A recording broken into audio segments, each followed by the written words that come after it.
Bom dia, senhoras e senhores. Verificado o quórum regimental estabelecido no artigo 52 do Regimento Interno do CRT Ceará e amparado pela Portaria 140, de 26 de abril de 2021, que regulamenta a realização de sessão de julgamento não presencial por meio de videoconferência, eu, Manuel Marcelo Augusto Marques Neto, presidente desta sessão de julgamento, declaro aberta a 82ª sessão ordinária virtual realizada por videoconferência, a primeira Câmara de Julgamento do Conselho de Recursos Tributários do Estado do Ceará. Fortaleza, 6 de dezembro de 2021. Presentes os conselheiros que compõem essa Câmara, doutor William Falcão, doutora Antônia Helena, doutora Mônica Maria Castelo, doutora Sandra Rocha, doutor Carlos César Pierre e doutor Felipe Amaral. Advogado presente, doutor Gustavo Bevilacqua, aguardando ainda a presença do doutor Matheus Viana Neto, procurador do Estado. Secretaria nos Trabalhos, a senhora Vaneide Duarte Vieira. Iniciada a sessão, indaga aos conselheiros se receberam resoluções enviadas pela secretária para apreciação e revisão, e conforme estabelece o parágrafo 1º do artigo 14 da Portaria 140/2021, referidas resoluções foram reencaminhadas para os conselheiros para os ajustes necessários. Peço, então, à secretária para fazer a leitura dos processos que foram enviados e agora serão aprovados, referentes às resoluções indicadas agora pela secretária. Com a palavra, Vaneide. Bom dia a todos. Foram entregues as resoluções referentes aos processos de número da relatoria da doutora Antônia Helena Teixeira Gomes, do processo 14487/2017, auto de infração do Simples Nacional 048-0000-305-231-120-0000-6921-2016-19. Da relatoria do Dr. José William Falcão de Souza, processo 1395/2019, auto de infração 2019-0251. Processo 4285/2017, auto de infração 2017-07104.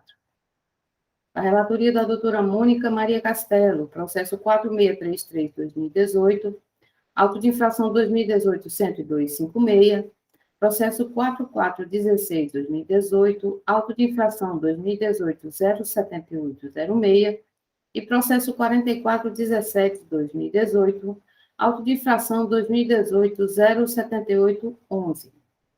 Da relatoria da doutora Sandra Arraes Rocha, processo 3454/2019, auto de infração 2019-07066, processo 3442/2019, auto de infração 2019-07063.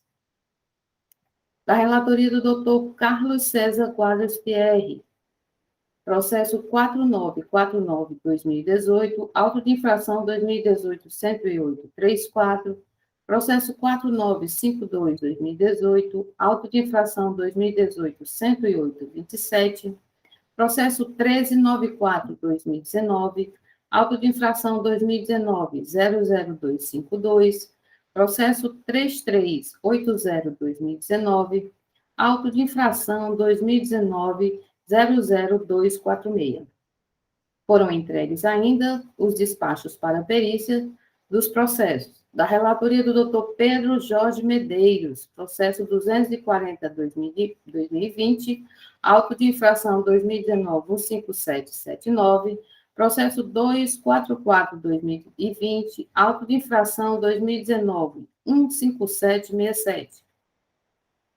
Foi entregue também despacho para perícia da relatoria do Dr. Carlos César Quadro Pierre, referente ao processo de número 89/2020, auto de infração 2019-17432 e processo 92/2020, auto de infração 2019-17435. Foram entregues ainda os despachos para perícia da relatoria da doutora Antônia Helena Teixeira Gomes, referentes aos processos de número 241/2020, auto de infração 2019-15774, processo 242/2020, auto de infração 2019-15771 e processo 243/2020, auto de infração 2019-15769. Foram esses, senhor. Eu indago aos senhores se alguma correção dos processos que foram enviados e agora lidos, que constarão na ata, e alguma observação por parte dos conselheiros. Não tendo nenhuma observação, consideram-se aprovados. Não faremos a leitura da ata da 81ª sessão e da leitura desse ter ocorrido, né, na última sessão do mês de novembro. Senhores, eu observo aqui que na nossa sessão de hoje nós temos mais 2 processos, numa comercial de variedades. Doutor Gustavo, poderíamos inverter a ordem da pauta até a chegada do doutor Matheus? Tem Sem 2 problemas. processos que relativamente simples. Sem problema. Ok. Como ele ainda não entrou na sala, na sessão de julgamento, vamos inverter a ordem da pauta. Temos 2 processos da Luma Comércio de Variedades Limitada, e da relatoria do Dr. William Falcão de Souza. Os processos, eles estiveram em pauta na 67ª sessão, no dia 14 de outubro de 2021, ocasião em que a doutora Helena Teixeira Gomes solicitou vista em sessão dos processos. Trata-se de 2 processos do Simples Nacional, processo de número 5627.131/2016 e o 5627.132/2016. Doutor William Falcão.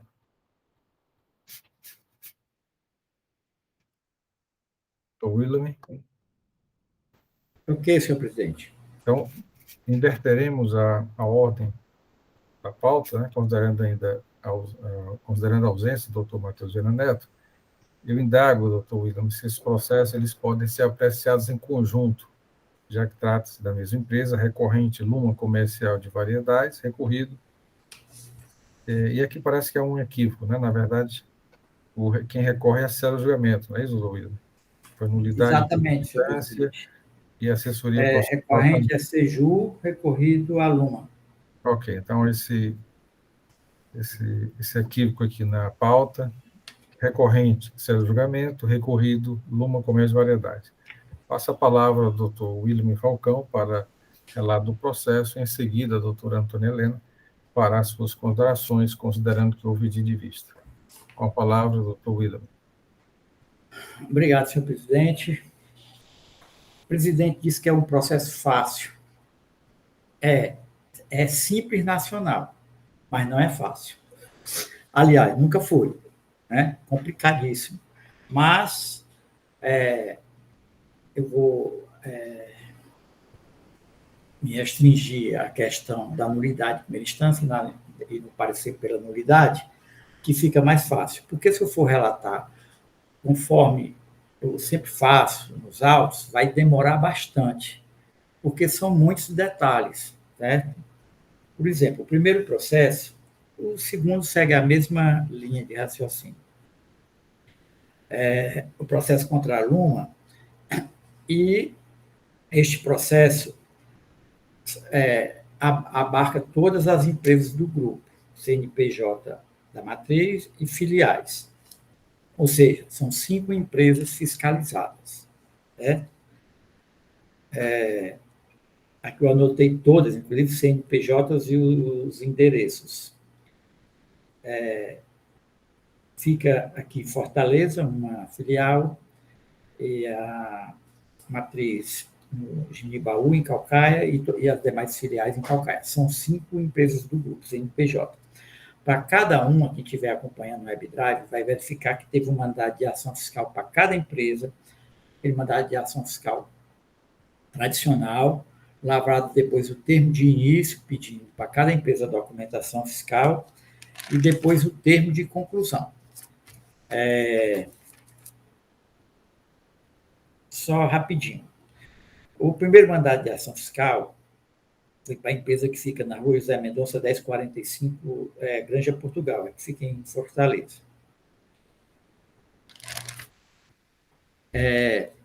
Se verificar até o termo de conclusão, foi lavrado apenas um auto de infração, 2016-13759, cobrando uma multa de R$ 13.432,50. Depois foram lavrados mais mandado de ação fiscal para cada um, termo de início, termo de conclusão. A segunda fiscalizada foram 2 autos de infração, a terceira, 2 autos de infração, a quarta, 3 autos de infração, e a quinta, 5 autos de infração. Em tese, todas só com multa. Apenas duas das empresas que teve cobrança de ICMS nesses autos de infração. Em seguida, a fiscal, uma auto de infração, conta aqui o documento do CEFISC, auto de infração e notificação fiscal, onde relata que o imposto de renda da pessoa jurídica, contribuição social sobre o LIP, COFINS, PIS, CPP e CMS. Eu adianto aos senhores que, quando eu vejo aqui valor do ICMS, 27.776,46, valor da multa e o valor dos juros, tirando aquilo que está lançado nos autos de infração referente a essa ação fiscal, eu não consigo encontrar esse valor lançado no auto de infração e notificação do Simples Nacional. Não bate. Mas o julgador singular apreciou aqui. Sim, outra coisa que eu tenho a dizer é que, após cada termo de início, isso se repetiu para todos os casos, né? Após o termo de início, o pedido da documentação, tem aqui pedindo livro caixa, livro registro de inventário, livro RUDISTO, livro registro de utilização de documentos fiscais, termo de ocorrência, livro registro de entradas, planilha de despesas e receitas. Os fiscais juntam a planilha de fiscalização de empresas optantes do Simples Nacional. Mas em todas elas, essas planilhas juntou, são várias páginas, cada são 4 páginas, não tem absolutamente nada preenchido, só essa planilha aqui colocada nos autos. E depois o termo de conclusão de cada ação fiscal. Juntou também nos autos o extrato do Simples Nacional, que aí tem, né, esse extrato que a fiscal retirou, o contribuinte preenche, e tirou e colocou aqui no processo. O contribuinte se defende de uma forma bem simples, né? Bem simples. Uma páginazinha, vou ler rapidinho. Ele diz que, em análise do auto de infração, constatamos que a autoridade fiscal utilizou o CFOP de transferência como base de cálculo para cálculo do imposto na planilha de omissão de receitas. Logo, de acordo com a súmula número 166 do STJ, não constitui fato gerador do ICMS o simples deslocamento de mercadoria de um para outro estabelecimento do mesmo contribuinte. Desta forma, aplicou-se bitributação quando a empresa, por ser optante Simples Nacional, vendeu a mercadoria recebida por transferência e pagou o imposto na competência no mesmo instante em que o fisco cobra novamente transferência. Aí venho, com verdadeiro respeito e acatamento, solicitar impugnação por falta de clareza no auto. E pede anulidade, né? Diz que não pode prosperar, visto que apresenta vício insanável, levando a nulidade do administrativo. E no mérito, que seja declarado improcedente a situação de que se cuida em razão do equívoco na aplicação da penalidade. Somente isso. Em seguida, o processo vai para o julgamento de primeira instância e o julgador singular decide pela nulidade. A ementa é uma página inteira, eu não vou ler, está complicado, mas decide pela nulidade do auto de infração, trata todo o assunto do processo e é assim. No caso em espécie, é necessário que se reconheça que, para que a concretude jurisdicional e administrativa seja observada, é imprescindível se faz que a legislação disciplinadora do pátio do Estado mantenha os vetores orientados pelo diploma processual civil, de forma que o pátio em questão prenda-se antes aos conceitos formadores do ordenamento adjetivo, que assegure defesa ampla, para que sobrevenha, então, a aplicação com vista a regulamentar o direito posto subsidiário ou substituído quando de todo silente supletivamente. Ou seja, ele está dizendo que houve uma preterição do direito de defesa do contribuinte, pretensão a suspensão da espontaneidade do contribuinte. Eu não li a ementa, porque eu creio que, além de demorada, ia complicar mais ainda. Só por esse trecho que eu li, eu acho que os senhores já fizeram alguma conclusão. O interessante mesmo está no parecer. O parecer foi feito de uma forma bem técnica. E o parecer, eu vou pedir, venha a todos, um pouquinho de paciência, que eu vou ler alguns extratos aqui, alguns excertos do parecer.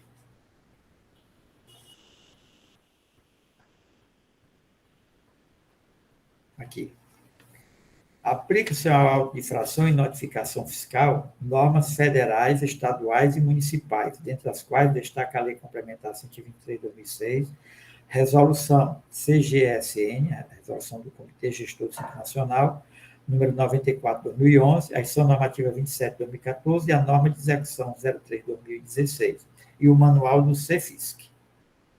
O único auto de infração e notificação fiscal pode ser o resultado da fiscalização realizada em vários estabelecimentos. Como eu disse, são 5 estabelecimentos foram fiscalizados do mesmo contribuinte.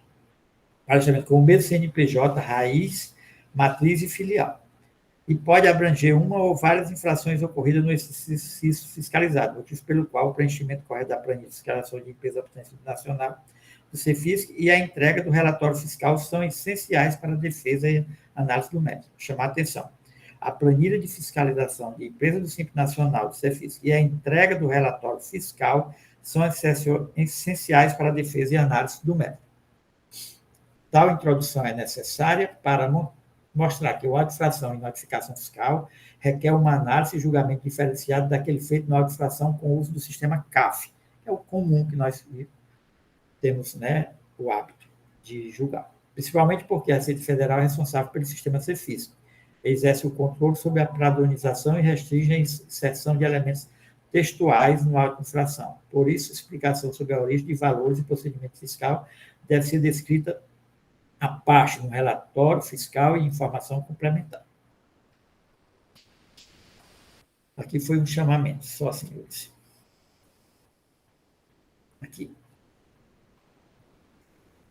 Considerando que o conteúdo, aliás, no presente caso, ao CD1, enviada autuada por AR, contém planilha de fiscalização com dados de cada estabelecimento fiscalizado, atos designatórios, planilha de despesas e receitas, termos e diéticos. Porém, o auto de infração CEFISC 2011 e a informação complementar não estão gravados no CD1 e nem houve sua entrega impressa de acordo com os documentos listados nos protocolos de entrega de livros de documentos fiscais. Está dizendo que nem está no CD e nem foi impresso para entrega ao contribuinte. Considerando que o conteúdo do CD1 corresponde aos arquivos disponibilizados aos entes federados no ambiente CEFISC e que nenhum deles contém relatório fiscal ou informação complementar, conclui que na estação fiscal não houve envio desses documentos ao sujeito passivo e nem ao CONAT, na forma prevista na norma de execução 03/2016.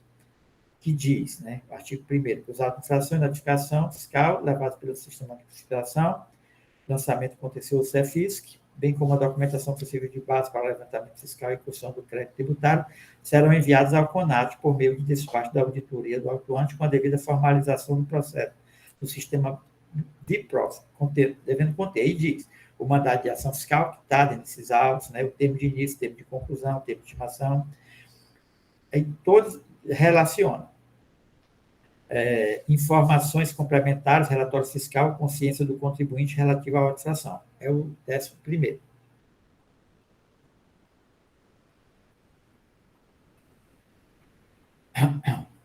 O CD1 anexado ao processo consta uma única pasta. Documentos anexados ao CEFISC, contendo 4 arquivos em PDF e 5 planilhas de fiscalização, uma para cada estabelecimento da autuada. Não há arquivo do auto de infração 2011 e nenhum dos arquivos mostra a origem dos valores apurados de cada infração. Nenhum dos arquivos mostra a origem dos valores apurados de cada infração. A falta do relatório fiscal ou a informação complementar prejudica a análise do processo, principalmente porque o auto de infração lavrado do CEFISC é complexo. Não é nada simples, né? É complexo. E não é função de julgador singular ou órgão colegiado identificar qual a origem dos valores lançados, métodos utilizados e quais os elementos de prova da acusação. Todas estas informações devem ser expostas de forma clara e precisa no processo pelo agente fiscal, de modo a possibilitar o exercício da ampla defesa do autuado e o julgamento do auto-infração, do lançamento. Então, senhor, em síntese, foram identificadas inconsistências no levantamento fiscal, uso de IDS retificadas depois de iniciada a ação fiscal, falta de remessa ao CONAT ao sujeito passivo dos seguintes documentos obrigatórios, aqueles que eu já falei, né, que é o auto de infração completo, o relatório fiscal e o relatório do resumo das operações com cartões de crédito e cartões de débito. Tem uma operação nesse sentido também, e não tem aquelas planilhas dos cartões de crédito e débito nos autos. Nesse sentido, a julgadora, a parecer, sugere a nulidade do lançamento com fundamento do lançamento proferido pela primeira instância, no sentido de manter a nulidade do lançamento proferido pela primeira instância, porém com fundamento diverso daquele descrito na decisão singular. Opina-se por impedimento do agente fiscal e cerceamento ao direito de defesa. Foi pelos dois.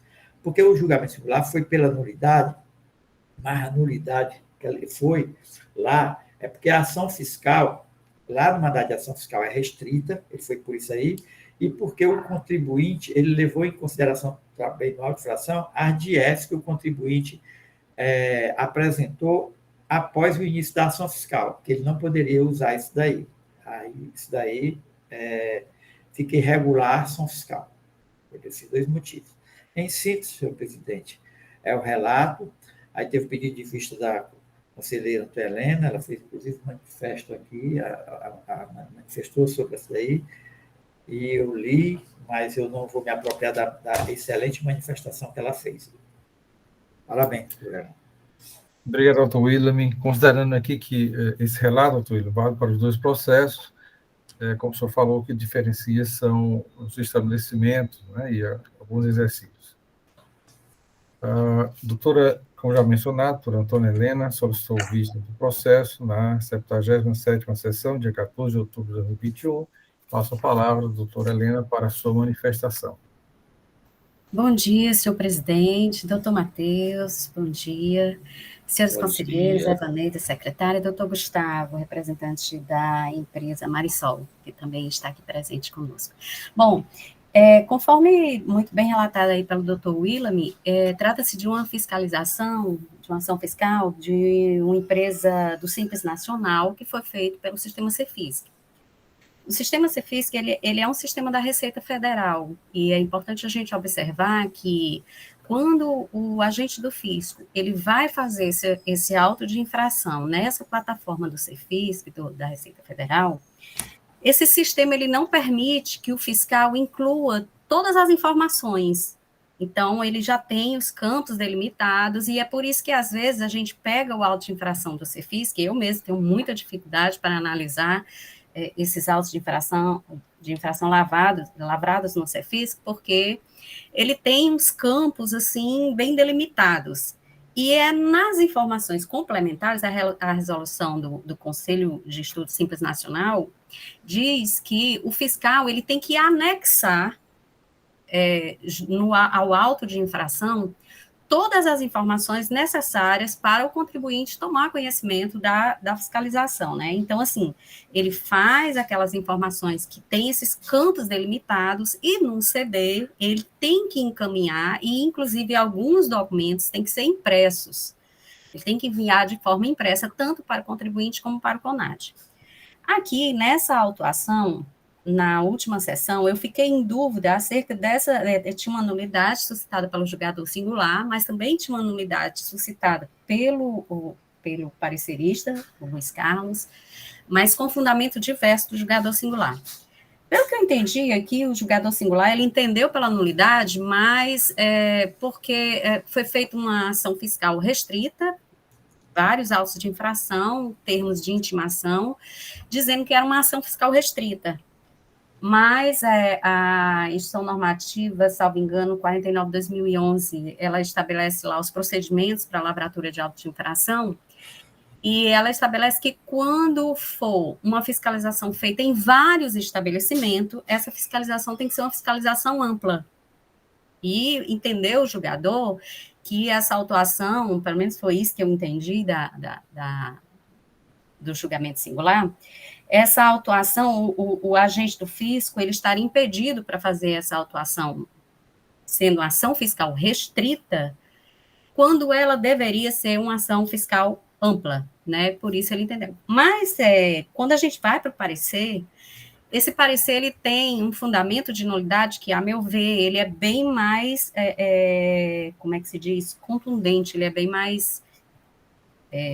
ele se sobrepõe a essa análise de ação fiscal restrita, ação fiscal ampla e tudo mais. Por quê?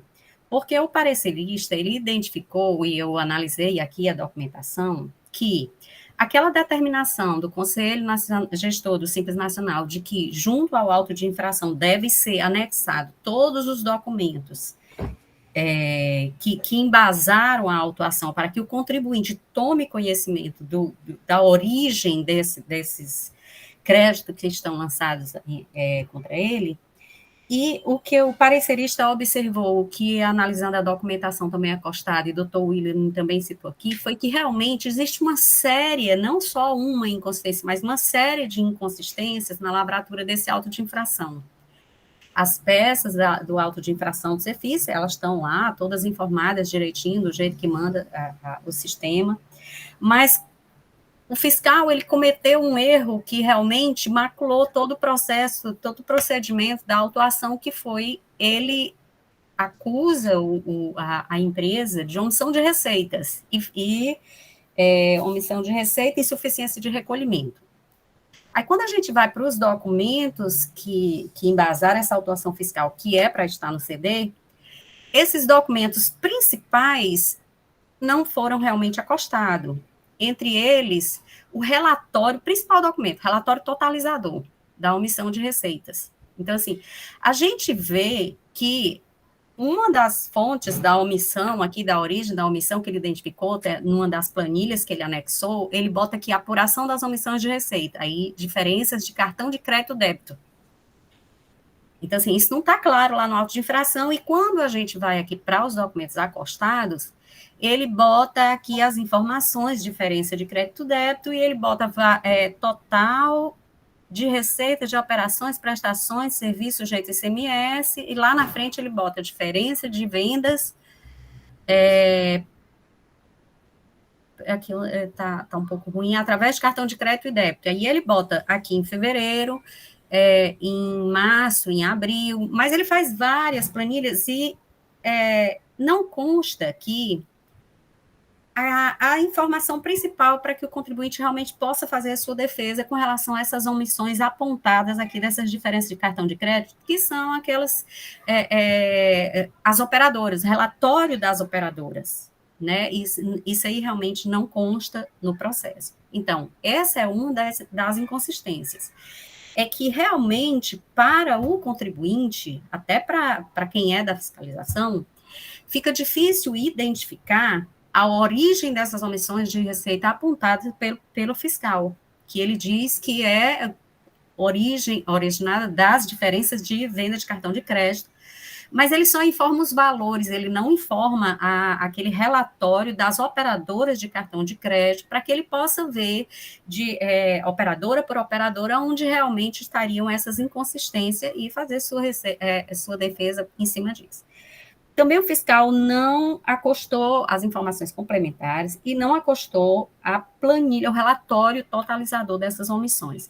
Então, assim, realmente a gente vê, analisando aqui, apesar da fiscalização ter anexado uma série de planilhas, mas essas planilhas, elas, foi uma fiscalização feita em vários estabelecimentos, né? Então, assim, essas planilhas, ela só diz assim, resumo de todas as omissões de receita. Então, é difícil realmente para o contribuinte e até mesmo para qualquer outro agente do fisco identificar a origem dessas omissões. operadores de cartão de crédito, mas não identifica quais são essas operadoras. Então, assim, falta realmente provas, elementos de provas e informações que são cruciais à defesa do contribuinte. Por isso, já me adiantando aqui, eu também entendo, conforme o doutor William relatou aí, e conforme consta no parecer da assessoria tributária, que se trata de uma nulidade por falta de provas, por falta de identificação dos elementos necessários à defesa da parte. Obrigado, doutora Helena. Análise feita para os dois processos. Doutor Matheus Viana se manifesta sobre a matéria. Sim, presidente. Bom dia a todos. Bom dia. Pelo que eu vejo, estão todos bem, graças a Deus, tudo seguindo seus caminhos regulares, normais, né, doutora Evaneide? Nossa secretaríssima. Bem, o relato feito pelo doutor William, apesar de eu não ter acompanhado desde o início e complementado pelo relato da doutora Helena, eles esclarecem de forma muito até específica cada um dos elementos que podem resultar na declaração de nulidade dessa autuação. A doutora Helena foi muito pontual quando ela diz, faltou aqui o relatório totalizador, faltou o relatório referente às operadoras de cartão de crédito, de modo que especificando cada uma das operações, de modo que o contribuinte pudesse identificar esses elementos, cada uma dessas operações, e pudesse, então, contraditar, apresentando o elemento, dizer, não, isso aqui está registrado ou não está. Né? E tem a outra nulidade, que foi até declarada pelo julgador singular, que é quanto ao impedimento do agente fiscal para realizar, com a fiscalização restrita, a auditoria em todos os estabelecimentos do contribuinte, em todas as unidades, em todas as filiais. Bem, quanto a essa nulidade declarada pelo julgador singular, por impedimento do agente, me parece que não seria válida. Pode ser afastada, sim. E a razão disso é muito simples, porque quando o agente fiscal vai efetuar a fiscalização de vários estabelecimentos com a ordem de serviço, com mandato de ação fiscal para uma ação fiscal restrita, na verdade, ele fica limitado. O prejuízo é para ele, para o agente fiscal, que com a fiscalização restrita, ele não vai poder desempenhar e desenvolver todo o trabalho que ele poderia desenvolver com a ação fiscal ampla. Então, na realidade, o prejuízo aí seria, ou a restrição, é para o próprio agente fiscal, que não vai poder desempenhar, fazer um bom trabalho acompanhado ou autorizado pelo mandato de ação fiscal restrita. Então, não haveria prejuízo pelo contribuinte. O prejuízo seria repito, para o agente fiscal, no sentido de que ele ficaria limitado em suas ações. Então, essa nulidade não me parece que não seria uma nulidade absoluta, seria uma nulidade relativa, se com isso o contribuinte tivesse apresentado elementos que comprovassem que ele teve prejuízo com essa ação fiscal, desse modo restrito, aí sim, aí se poderia declarar nulidade, mas ele não apresentou nenhum elemento em relação a isso. Então, quanto a essa nulidade suscitada pelo julgador singular, me parece que deva ser afastada. Agora, as nulidades apontadas pelo cerceamento ao direito de defesa, instrução ampla, elemento probatório, referido tanto pelo doutor William quanto pela doutora Helena, me parece que, sim, são consistentes. E, diante desses dados, diante desses elementos, é que a Procuradoria se manifesta, então, senhor presidente, sim, pela declaração de nulidade de ambos os autos de infração, em razão desses fatos apontados pelo doutor William, me repito, relator, e a doutora Helena. É nesse sentido que a Procuradoria se manifesta. É isso. Obrigado, doutor Matheus Viana Neto. Processos em discussão, senhores. Alguma discussão, alguma dúvida, algum esclarecimento? Silêncio. Senhor presidente, eu estou no celular e não tem a mãozinha aqui. Eu posso manifestar? Sim, fique à vontade, por favor. É uma questão de ordem, realmente, que eu queria suscitar, porque aqui é o seguinte: essas duas nulidades, embora sejam nulidades, elas têm repercussões distintas, certo? A questão de impedimento do agente fiscal é um tipo de nulidade que tem consequências distintas da questão de nulidade da falta de instrução de provas, que eu acho até que seria improcedência. Então, eu gostaria apenas de verificar o seguinte: nós estamos tendenciosos aqui pela segunda opção, que é a questão dos elementos probatórios aqui. Pelo menos foi o que eu senti, eu posso estar enganado. Neste caso, nós vamos negar recurso ao reexame necessário, porque negado recurso ao reexame necessário é mantida a primeira decisão.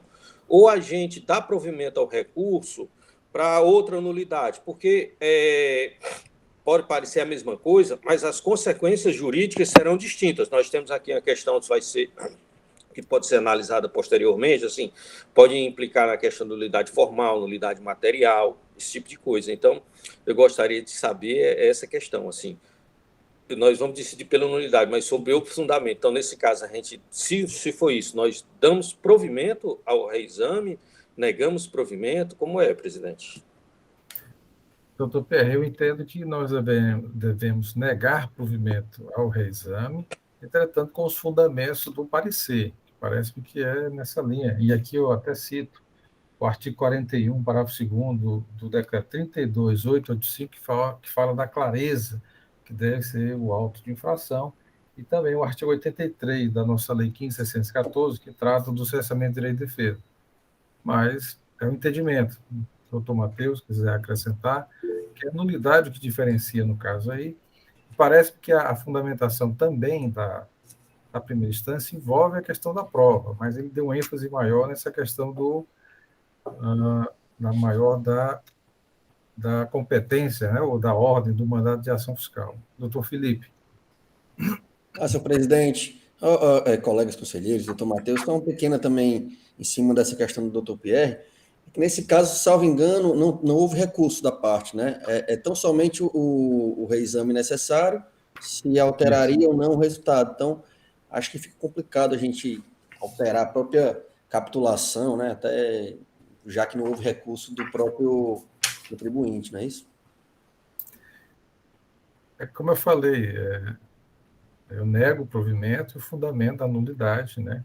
Doutor Helena, o doutor Williams destacar, pelo menos o que eu identifiquei é que, no julgamento singular, ele destaca o impedimento do autuante e também de ausência de elementos de prova. Né? Senhores. É isso mesmo, senhor presidente. Nega provimento ao recurso, mas e confirma a nulidade, mas com fundamentos diversos. Esse é o caminho a ser dado. É isso. Obrigado, doutor Matheus. Mais alguma discussão, senhores? Então, vamos ao voto. Doutor William Falcão. Senhor presidente, conforme a doutora já falou, eu vou pela nulidade, mas nos termos apresentados no parecer. Doutora Helena pediu vista do processo. Eu acompanho o relator, senhor presidente. Algum voto em sentido contrário, senhores e senhoras? Então, esta Câmara, por decisão unânime, conhece do reexame necessário, nega provimento para julgar nulo o processo nos termos e fundamentos do parecer da Célula de Assessoria Processual Tributária, ratificado em sessão pelo doutor procurador. Lembrando, senhores, que aqui destacando, né, o cessamento de defesa, artigo 83 da Lei 15.614 de 2014. Doutor Gustavo pediu a palavra. Presidente, me pareceu pertinente a provocação que eu vou fazer aqui. Tem um processo que vamos fazer a sustentação hoje, do SAIS, que trata também de omissão de receitas, e teve uma metodologia muito parecida.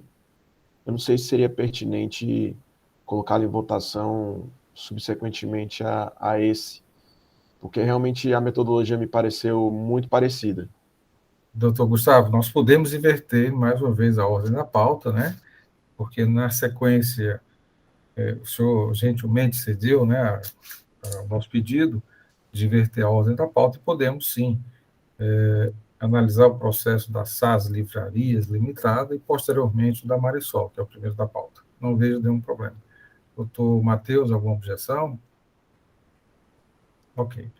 Senhores, julgados os dois últimos processos da nossa pauta, Luma, Comércio de Variedade Limitada, passaremos, então, a pedido do representante da parte, doutor Gustavo Bevilacqua, anuncia o processo de recurso de número 1289/2018, auto de infração 2018-00938, em que a recorrente SAS Livrarias Limitada, recorrido, cela julgamento de instância, Dr. Carlos César Quadros Pierre, é o conselheiro relator, a indicação de procedência no julgamento de primeira instância e assessoria processual tributária sugere também a procedência. Dr. Gustavo Bevilacqua, aqui presente conosco, concederei a palavra no momento oportuno para a sustentação oral.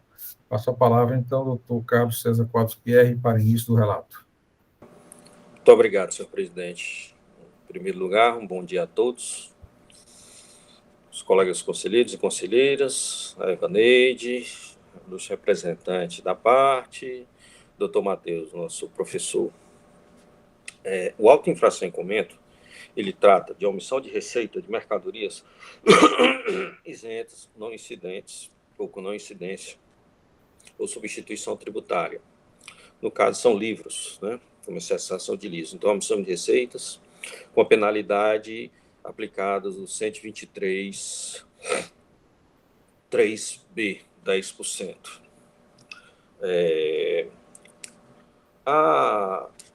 São cartões de crédito, são receitas oriundas da diferença de cartão de crédito.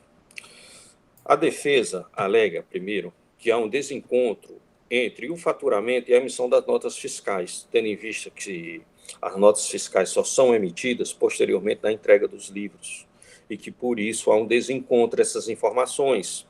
E ele, inclusive, acrescenta planilhas informando, por exemplo, você vê no levantamento aqui da fiscalização que os meses primordiais, janeiro e dezembro, e ele apresenta planilhas demonstrando que nos meses subsequentes, fevereiro, março, abril, ele tem um faturamento decorrente de CI muito maior, enquanto que os recebimentos de cartão de crédito são muito menores. Então, ele tenta demonstrar esse descompasso, né?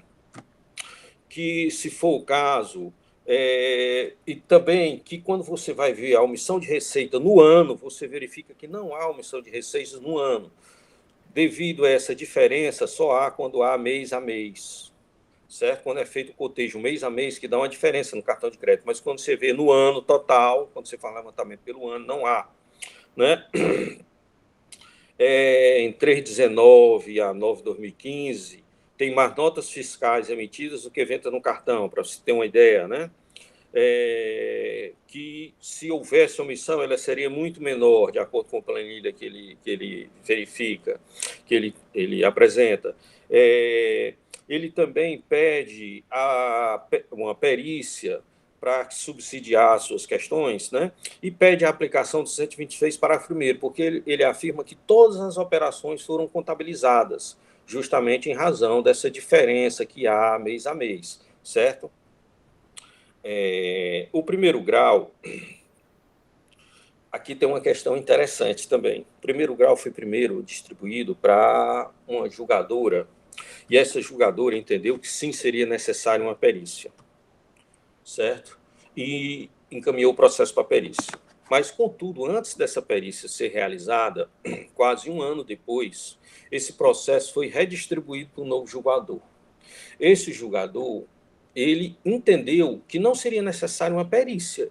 Ele também não revogou o primeiro despacho, mas ele proferiu um julgamento sem a perícia. Entendeu que não seria necessária a perícia, fundamentou o porquê, certo? E julgou o auto procedente, afastando todas as alegações do contribuinte. Tinha uma observação na página 13, mas não vai ser quando ele faz a questão da alegação da perícia. Então, nós já temos essa primeira questão é interessante, né?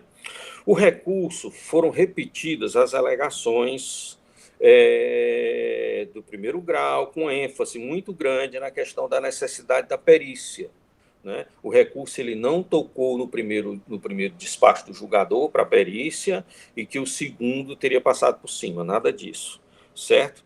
Veio o parecer depois, e o parecer foi no sentido da procedência do auto de infração, também não tocando nessa questão que houve entre um primeiro despacho do julgador do primeiro grau e o segundo despacho de outro julgador. Eu devo chamar a atenção, senhores, que eu fui fazer aqui a questão para ver como seria feita essa perícia, se fosse o caso, né? E eu devo informar que eu não localizei aqui nesses autos também a planilha também faltante no processo anteriormente, que nós julgamos anteriormente, que é justamente a planilha dos cartões, para que eu pudesse fazer o batimento entre o contribuinte alega e o que tem nota de infração. Nesse auto aqui, há só um momento, viu? É porque eu estava no processo da Marisol aberto. Há uma única tabela aqui, que é a TEF, né? E essa tabela ela não identifica, ela diz valores também, né? Mês a mês, mas ela não identifica operadoras, datas, esse tipo de coisa. Então, assim, eu sem adiantar meu voto, apenas isso, senhor presidente. O relato é esse, senhor presidente. Obrigado, doutor Pierre. O senhor quer mais alguma complementação, presidente? Não, de forma alguma. O relato pertence ao senhor. Estava ligando o meu microfone. Passo, então, a palavra ao doutor Matheus Zeno Neto para manifestação sobre o processo em análise. Bem, senhor presidente, mais uma vez aqui, minhas escusas pelo barulho que continua ocorrendo aqui ao lado. Então, não espero que não interfira demais, serei até breve por conta disso, mais breve nas minhas considerações. Doutor Gustavo, que não havia cumprimentado ainda, bom dia. Bem, senhores, o primeiro ponto levantado pelo doutor Pierre é muito interessante, porque o julgador singular pediu uma perícia, os autos foram remetidos para a perícia não foi realizada, e foi redistribuído o processo para o julgador, que entendeu que era o caso, o auto estava assim maduro para ser julgado. Isso poderia acontecer? Claro que podia, é outro julgador, é outra visão, né? Outra análise que o julgador faz, é outra pessoa. Então, quanto à nulidade por não realização da perícia suscitada pelo primeiro julgador, para o qual foi distribuído originariamente o processo, me parece que não cabe. E até porque se poderia argumentar que o julgador que proferiu o julgamento, ele não se manifestou sobre essa questão, mas ainda que ele não tenha dito de forma muito clara da desnecessidade da perícia, mas os atos dele são exatamente contrários ao julgar o processo. Ele disse, olha, eu não vou julgar aqui porque todos os elementos já estão aqui, eu não vejo necessidade de perícia. Então, ele poderia fazer isso? Poderia. Não há motivo, mais uma vez, para, como eu disse, em relação ao processo anterior, a nulidade aí só poderia existir se fosse apontado prejuízo pelo contribuinte, né? E a nulidade poderia ocorrer pela falta de motivação da não realização de perícia. Mas o próprio julgamento em si já é a motivação pela não realização de perícia pelo segundo julgador. Então, isso não é o caso, eu entendo também que não é o caso de declaração de nulidade. Agora, o segundo ponto apontado, que tautologia é argumento em círculo, frase circunlóquia, a questão apontada pelo doutor Pierre me parece interessante. Como no processo anterior, aqui não tem os elementos identificando cada uma das operadoras de cartão de crédito. Você tem a diferença mês a mês, do que foi realizado, o comparativo mês a mês, mas não tem a diferença, não tem a indicação precisa das operações que foram realizadas pelas operadoras, de modo que o contribuinte pudesse, então, a partir daí, identificar e contestar a infração apontada pelo agente fiscal. Há um outro elemento também que me parece que é razoável, que coloca em dúvida, quanto ao levantamento mensal. Nós sabemos que, em relação às operações com crédito, os pagamentos são realizados das mais diversas formas, uma parte em dinheiro, outra parte em cartão, né? O faturamento é realizado no mês seguinte, há uma série de elementos que demonstram a necessidade de identificação de cada uma das operações, de modo que o contribuinte possa contraditar, possa trazer elementos de prova. Só com a informação genérica da diferença entre o TEF e as operadoras de cartão de crédito, me parece que não é suficiente. Daí a necessidade, como apontado no auto de infração anterior, a necessidade de juntada expressa com esses elementos indicativos. Então, a razão para a declaração de nulidade nesse caso, me parece que sim, mas exatamente pelos mesmos fundamentos do processo anterior. Ou seja, é que o agente fiscal não juntou a planilha com a identificação de todas as operações, de modo que o contribuinte pudesse contraditar. E sem essas informações, o auto carece de prova, razão pela qual a Procuradoria entende pela nulidade da acusação fiscal. É isso, senhor presidente. Obrigado, doutor Matheus Gera Neto. Passo então a palavra ao representante da empresa, doutor Gustavo Bevilacqua, para a sua manifestação. Presidente, bom dia, doutor Matheus, demais conselheiros, dona Neide. Bom, realmente, quando pedimos para que o processo fosse julgado em sequência, decorria justamente desse fato, né? Se a gente analisar como é que veio esse auto para a defesa, foi basicamente um auto de quatro páginas, e na página 3 existe um resumo das diferenças, e apenas isso, né? Um resumo das diferenças entre janeiro de 2015 e janeiro de 2016, com valores consolidados, e sem identificação realmente mais pormenorizada. Inclusive, foi isso que chamou muito a atenção por ocasião da defesa, porque simplesmente a gente não conseguia entender como é que foi feito esse encontro, né, essa comparação, e foi acusado ali que seriam R$0 de notas fiscais emitidas pelas tais livrarias, que a gente não conseguia entender. Inclusive, foi algo que a gente só veio a entender, sendo bem sincero, ontem de noite, num detalhe que esclareceu tudo para a gente. Antes de tudo, é importante trazer aqui que a gente está falando de SAIS Livrarias, uma empresa do Sistema Aridsá, que não teria nenhuma motivação, né, para não emitir notas fiscais, dado que suas operações são isentas de CMS, né, imunes, né, são livres.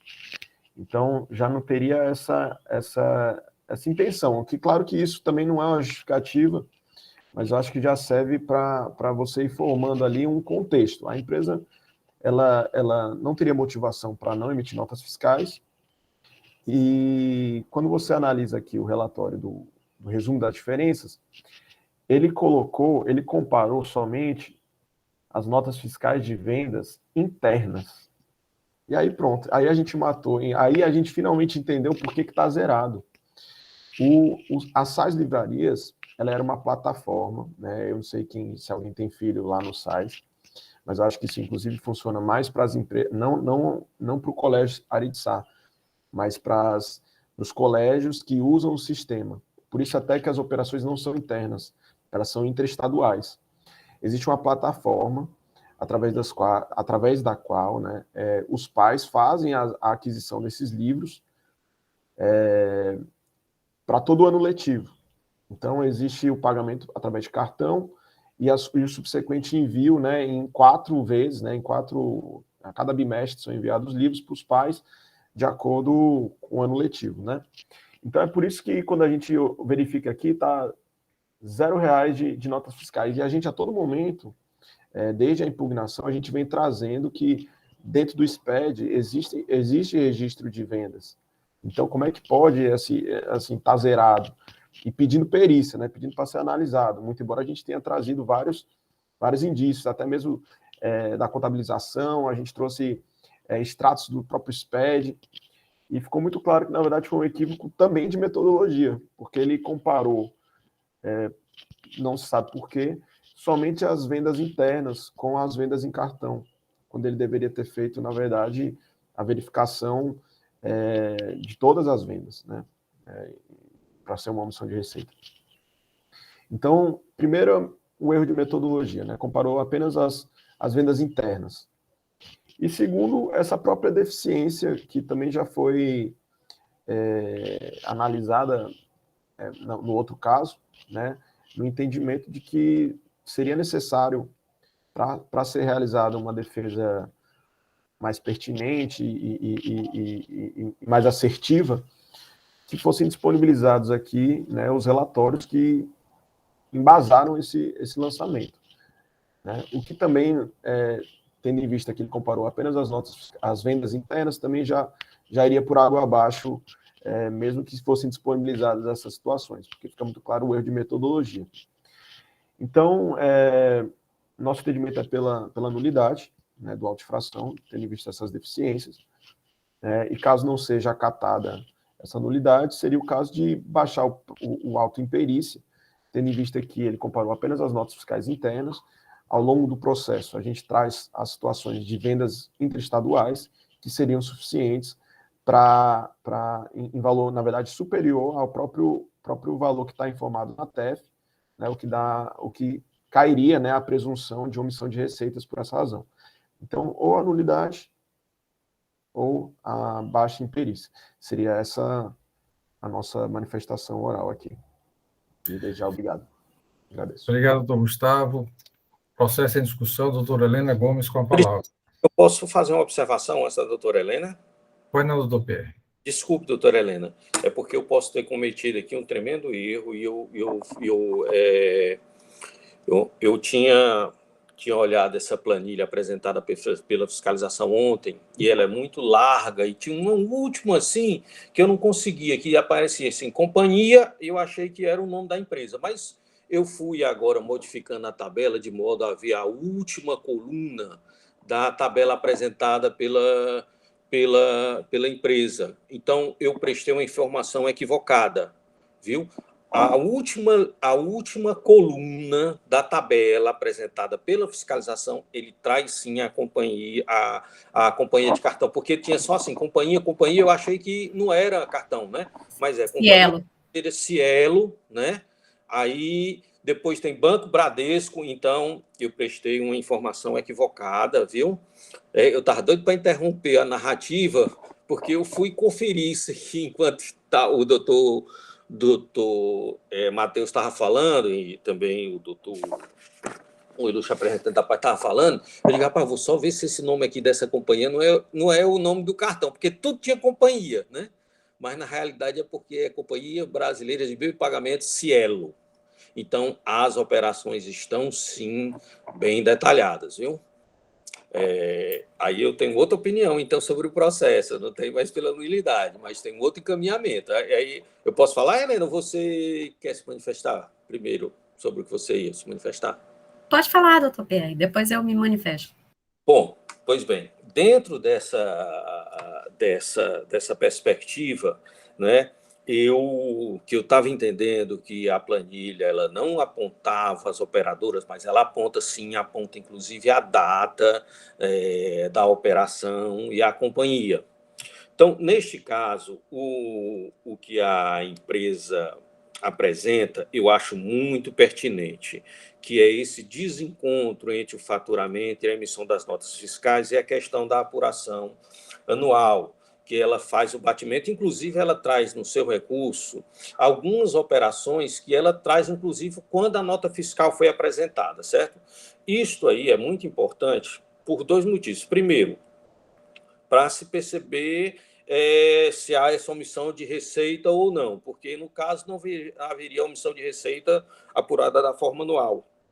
Segundo, também para a aplicação da multa, certo? Tendo em vista que as operações estariam escrituradas. Então, eu entendo pelo encaminhamento à perícia aqui. Certo? E eu devo chamar a atenção também que o doutor Matheus falou que implicitamente o julgador de primeiro grau pode não ter se manifestado, mas ele se manifestou sobre a questão da primeira perícia do julgador, viu, doutor Matheus? Ele inclusive disse, o primeiro julgador entendeu pela perícia, contudo, acho desnecessário e tal e tal. Então, ele foi bem assertivo nessa parte. Então, eu entendo por uma encaminhação para a perícia, para essa verificação, certo?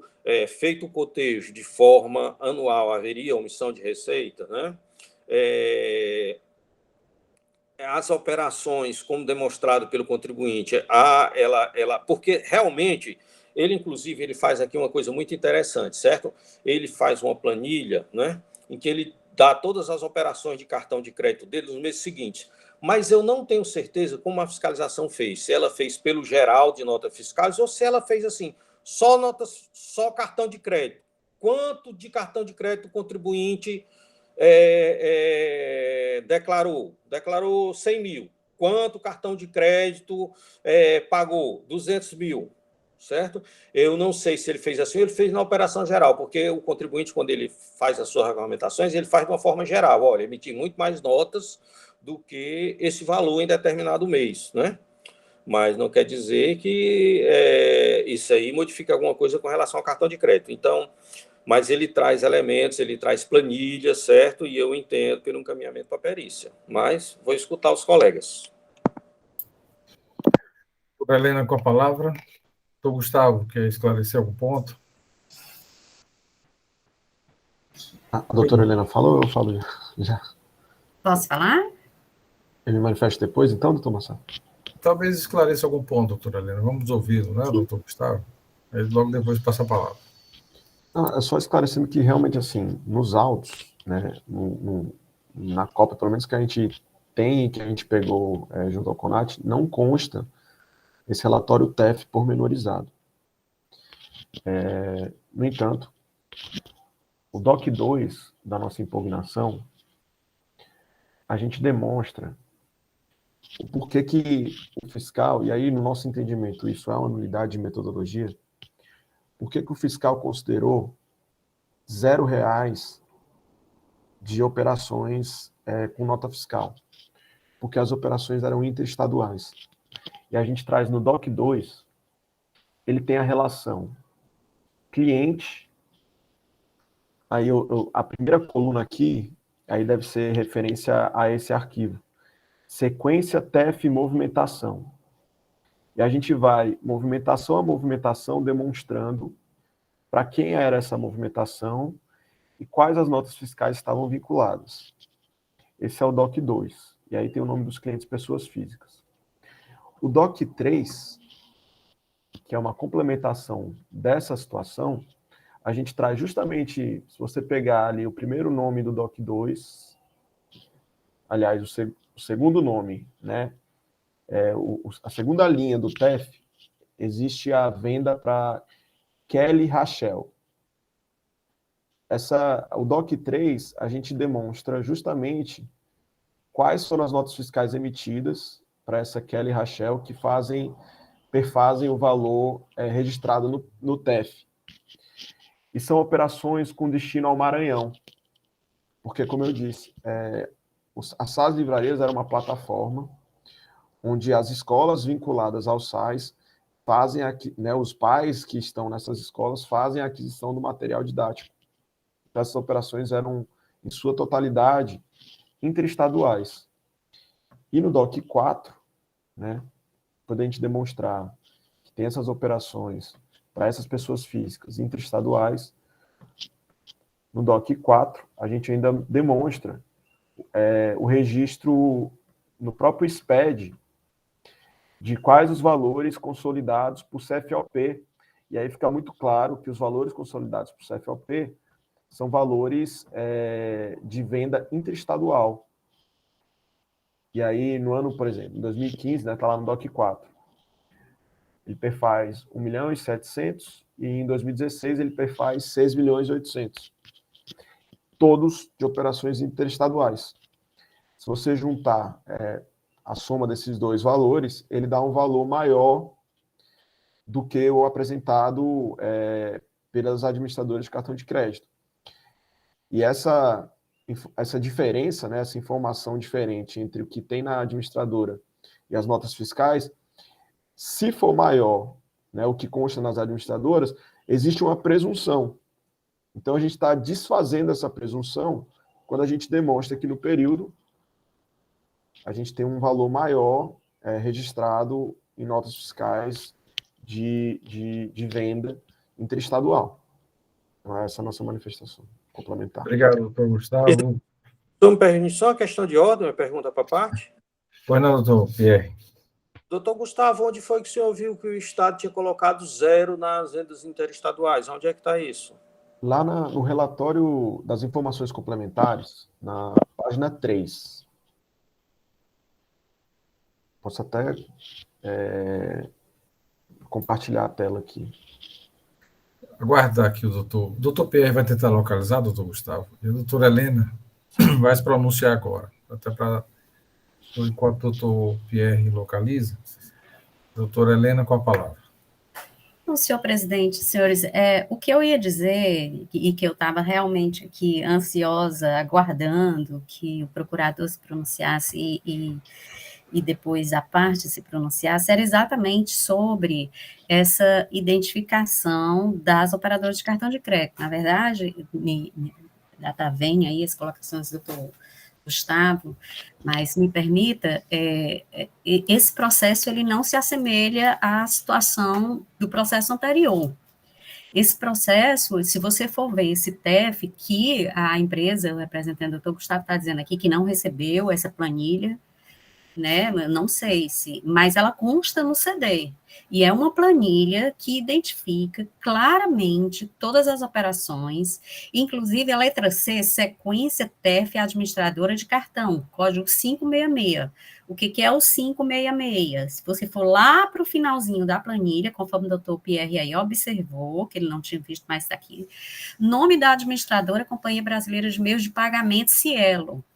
E quando tem um código diferenciado, lá na frente tem, salvo engano, 630, que é outro código, se refere a Banco Bradesco Cartões S.A. Então, assim, a planilha, ela identifica, sim, qual é a operadora de cartão de crédito. E ela é bem completa, ela consta aqui todas as informações, ela tem a sequência de movimentação, a sequência TEF da administradora de cartão de crédito, que é o código da administradora, o CGF, o mês, o ano, o valor, data das operações. Então, assim, é uma planilha, código do cadastro de estabelecimento, CNPJ, sequência do arquivo, número do CNPJ e nome da administradora de cartão de crédito. Então, assim, no meu entender, por falta dessas informações, não seria nulidade, porque essa planilha está bem completa.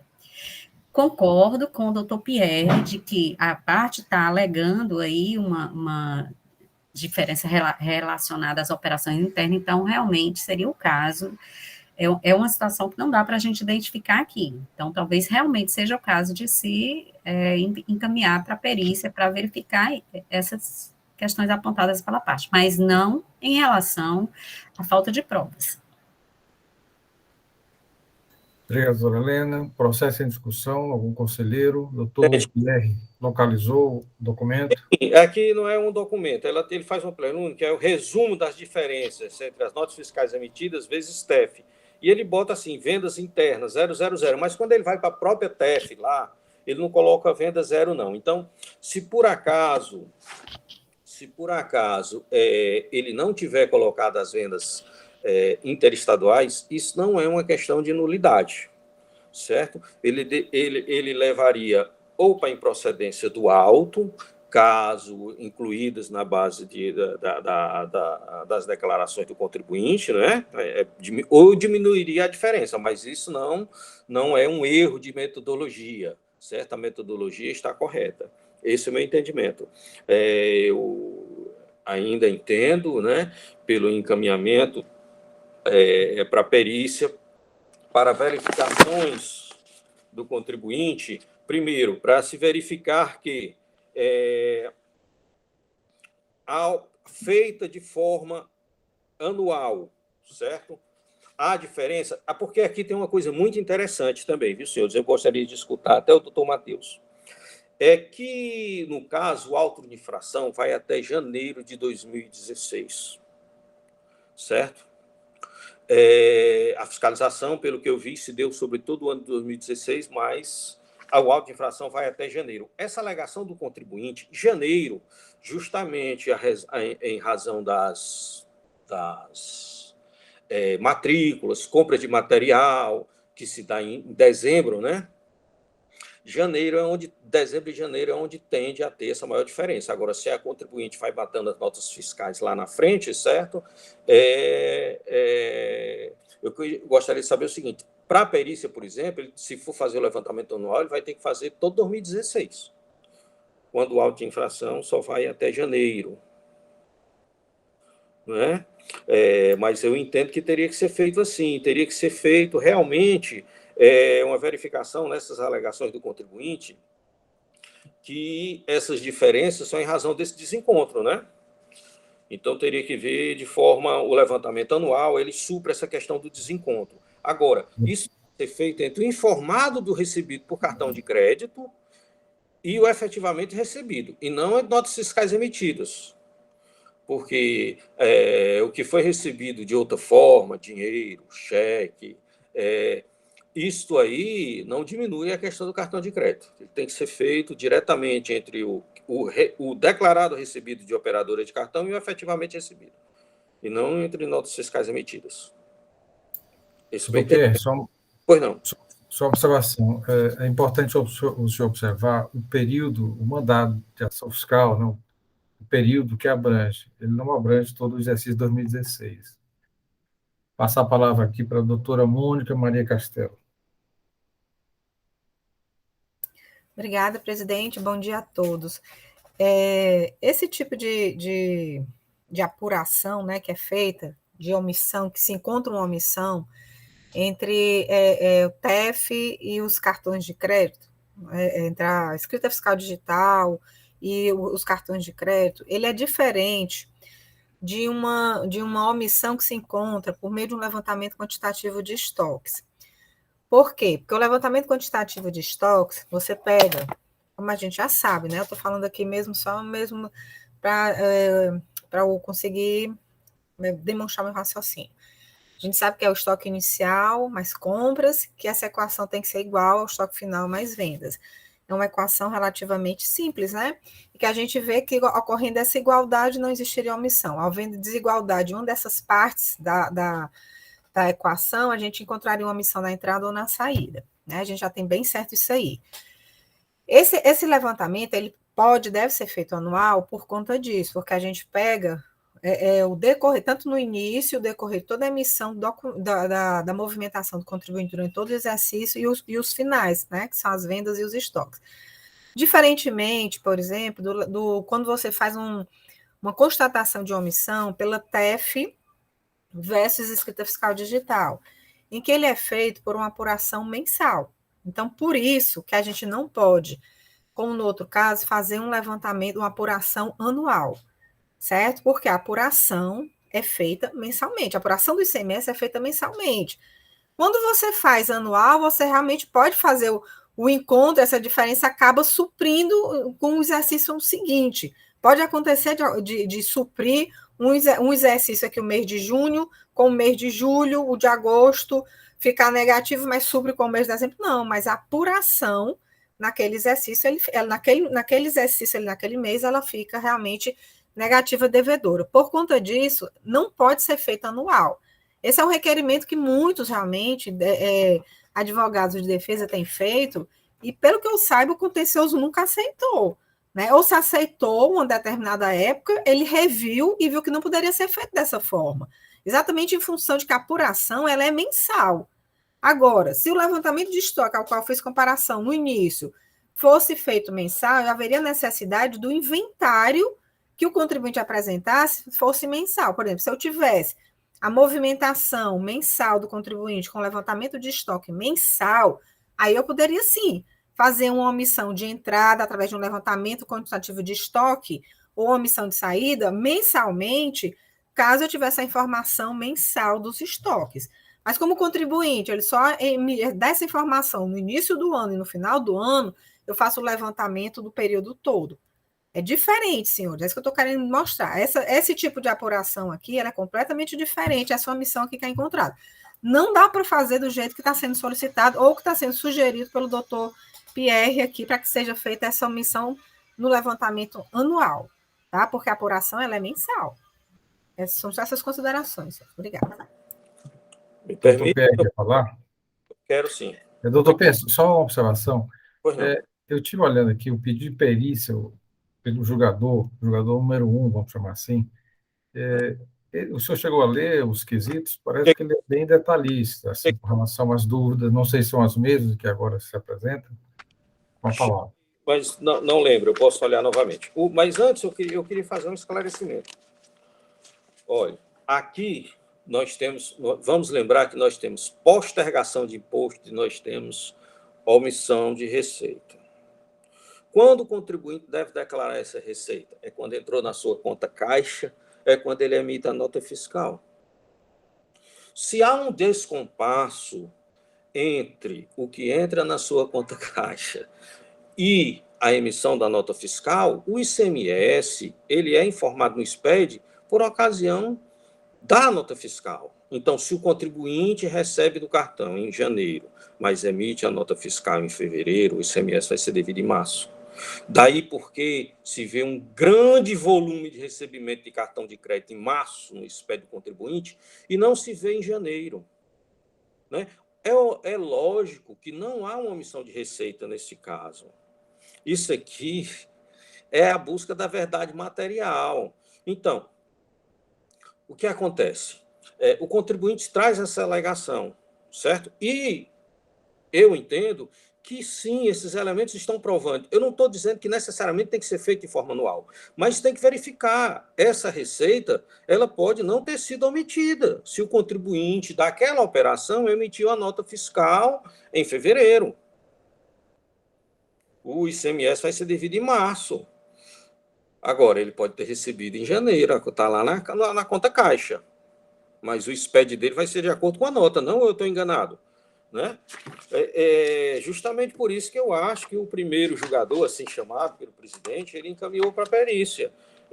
Eu posso ver aqui, senhor presidente, quais foram os quesitos aqui, que eu realmente não lembro. Só um momento, eu estou aqui. Está aqui.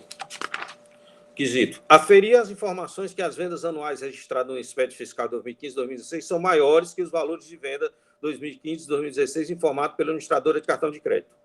Que o levantamento fiscal foi equivocado na medida em que não foram os períodos em que verificou a informação, não foram todos os períodos que se verificou a informação dos cartões maior que as vendas registradas, que nos meses de março de 2015 a setembro de 2015 tiveram maior volume de notas fiscais registradas do que vendas informadas pelos administradores de cartão de crédito. O valor das saídas anual e mensal. Comprovar através de toda a documentação pertinente os valores de TEF e SPED fiscal e ainda as diferenças discriminadas pela empresa, folha 30, referente ao mês de janeiro de 2016, que não guarda nenhuma correspondência com os valores de 3.973.872,84, 406 mil e tal, dando igual a 186. Constatar as afirmações de que as notas fiscais foram registradas nos livros fiscais e correspondem exatamente às vendas informadas pelos cartões de crédito. Averiguar se as operações objeto da lide foram devidamente escrituradas nos livros contábeis da contribuinte. Depois de realizadas as devidas retificações, refazer o levantamento de estoques, indicando a nova base de cálculo. Aqui não tem estoque, né? Certo? Intimar o sujeito passivo para apresentar a documentação e demais elementos de prova. Dar ciência ao contribuinte do inteiro. Intimar o senhor Francisco, com endereço tal, da impugnante, tal, como assistente técnico. Prestar outros esclarecimentos. são esses. Eu entendo como pertinente, menos a questão do estoque, que eu acho que aqui vem da questão do SLE, né? É isso, senhor presidente. Doutor Matheus Viana, quer fazer alguma observação? Muito bem, senhor presidente. Rapaz, é só com análise mesmo, cada processo é diferente, você tem que ter cuidado, analisar, cada um é uma configuração diferente. Com a análise feita pela doutora Helena, e que rapidamente o doutor Pierre verificou e confirmou, me parece que o caso, sim, é de realização de perícia, até porque tem alguns elementos que me parece que são pertinentes e devem ser investigados. A questão das operações interestaduais das operações interestaduais e outros elementos que o assistente de perícia possa indicar. Quanto aos argumentos utilizados pela doutora Mônica, quanto à apuração anual, ora, se o motivo da nulidade seria exatamente por ser genérico, os argumentos que nós utilizávamos, nós não poderíamos, então, agora fazer esse levantamento global para identificar a omissão. Mas é evidente que esses argumentos usados pelo Dr. Pierre, em que um imposto apurado no mês ou a nota fiscal emitida pode ter sido emitida no outro mês, isso pode ocorrer, claro que pode ocorrer, mas realmente nesse tipo de levantamento não é possível fazer de forma global. Tem que se fazer o levantamento específico de cada operação ou de cada período. Mas isso poderá ser realizado tranquilamente por ocasião da perícia com assistência técnica, razão pela qual, pelo que já foi exposto aqui, a Procuradoria sim, também se manifesta pela realização de perícia, né? Nos termos apontados pelo relator e, eventualmente, com as questões que foram suscitadas pelo assistente técnico. É isso, senhor presidente. Obrigado, doutor Matheus Viana. Doutor Falcão, com a palavra. Obrigado, senhor presidente. Senhor presidente, esse tipo de ação fiscal, que é comparar as vendas declaradas na FD com as vendas informadas pelas operadoras de cartão de crédito, que é TEF, né? FD, TEF, de FFD, isso é cor antiga. O que eu estou sentindo falta aqui, eu estou vendo apenas um relatório com o nome das operadoras, com a data da operação está em vermelho, data da carga e os valores. Não estou vendo assim a soma por cada mês. Porque eu estou acostumado a ver esse tipo de operação, os fiscais colocam assim, mês de janeiro de determinado ano, está aqui as operações lançadas na FD, de vendas. R$100. Aqui as operadoras de cartão de crédito, declarando que passaram R$150. Ele faz só a subtração, 150 menos 100, 50. Daqui 50 foram operações que não foram emitidas notas fiscais. Geralmente eu vejo dessa forma, mas aqui está um pouco assim complicado, porque na tabela eu não vi somatório mês a mês nem nada. Quando a gente vai para a informação complementar, aí a gente vê na informação complementar, na tabelazinha lá da segunda página da informação complementar, é a terceira, pronto. Aí vem janeiro de 2015, a diferença, 927 mil, fevereiro, 630 mil, que dá o total lançado na hora de infração. Mas eu não alcancei, não vi até agora, aquela tabelinha que eles fazem dizendo, em janeiro as vendas foram X e as operadoras de cartão de crédito passaram X mais alguma coisa, sempre mais, para cobrar a diferença. Eu não vi essa tabela, eu não sei como chegou. Eu sei que é uma tabela extensa, o doutor até Pierre já se confundiu por conta disso. Pode ser que lá depois tem muita coisa depois que você não dá para ver, que está na FD, tenha lá essa subtração. Mas eu, pessoalmente, não alcancei essa subtração. Por isso que eu acho que é interessante que se faça. Ademais, eu também já vi a infração no passado, que quando foram fazer isso, uma infração, eu lembro bem disso há algum tempo, só levaram em consideração as vendas nas operações internas com cartão. Esqueceram as operações interestaduais. Não sei se é isso que o doutor Gustavo está levantando, que aqui, no caso, só levou em consideração as operações internas, as operações interestaduais não foram levadas em consideração. E isso não pode ser feito. Se a venda foi feita com cartão de crédito, tem que levar em consideração as duas operações, as operações internas e as operações interestaduais. Por isso que eu também sou favorável a que seja realizado o trabalho pericial, senhor presidente. É isso. Obrigado, William. Mais algum conselheiro quer se manifestar? Doutor Pierre, como vota com relação às preliminares solicitadas pela parte, a questão da nulidade por erro de metodologia ou fragilidade, né, na acusação? Como o senhor vota com relação à nulidade? Eu afasto essas preliminares, senhor presidente. Algum conselheiro vota em sentido contrário à preliminar suscitada? Então, preliminar nulidade afastada por decisão unânime. Há também um pedido de perícia. E aí, doutor Pierre, quando eu sugeri que o senhor lesse a solicitação, né, do julgamento, do primeiro momento, julgador 1, que é bem detalhado, e aí o senhor pode, a partir daí, né, desses quesitos, inclusive destacando, né, que as operações interestaduais não foram consideradas, os quesitos para a realização de perícia. Isso, senhor presidente. Eu voto no sentido da realização de perícia, basicamente nos termos do primeiro julgador de primeiro grau, como o senhor falou, né? Mas eu vou destacar a questão das vendas interestaduais e do cotejo mês a mês na planilha. Perfeito. Algum voto contrário à realização de perícia? Senhor presidente, não, eu só gostaria, eu não entendi muito bem, foram os quesitos, se fosse possível, assim. Doutor Pierre vai ler agora. Doutor Pierre, por favor, dando um destaque aos pontos principais, não há necessidade de ler na íntegra, né, que já foi feito. Seria a informação que das vendas, que as vendas anuais registradas no SPED 2015 e 2006 são maiores que os valores de venda de 2016 informada pelas administradoras de cartão de crédito, certo? A perícia do levantamento fiscal foi equivocada na medida em que não foram todos os períodos em que se verificou as informações do cartão maior, em que não foram todos os períodos em que se verificou a informação dos cartões de crédito maior que as vendas registradas. Porque nos meses de março de 2015 a setembro de 2015 tiveram maior volume de notas fiscais registradas do que vendas informadas pelas administradoras de cartão. Comprovar através de toda a documentação pertinente o valor de TEF e SPED fiscal e ainda a diferença discriminada pela empresa com referência ao mês de janeiro de 2016, que tem alguns dados que não estão batendo de valores, né? Constatar a afirmação de que as notas fiscais foram registradas nos livros fiscais e correspondem exatamente às vendas informadas pelos cartões de crédito, que essa é a principal argumentação do contribuinte, certo? A questão da postergação, né? Que houve, né? Averiguar se as operações na LIT foram devidamente escrituradas nos livros contráveis da contribuinte. Então, intimar o sujeito passivo para apresentar a documentação, e aqui eu vou acrescentar o item 5º, que é a questão de vendas interestaduais.